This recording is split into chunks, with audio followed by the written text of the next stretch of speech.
Hello. In this video we will show you how to view the canonical form of your now final composition of binary decision diagrams. Right click and go to View as Canonical Decision Diagram.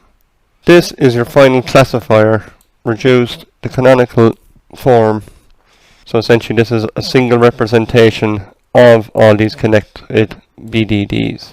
If you want to view the canonical form of your BDD in the dot viewer, right click and go to Transform the Canonical Decision Diagram.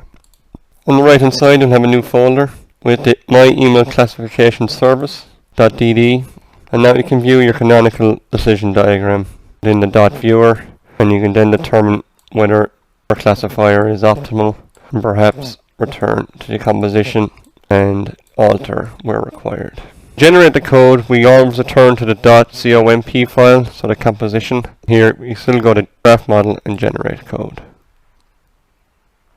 This will now use this classifier within your project.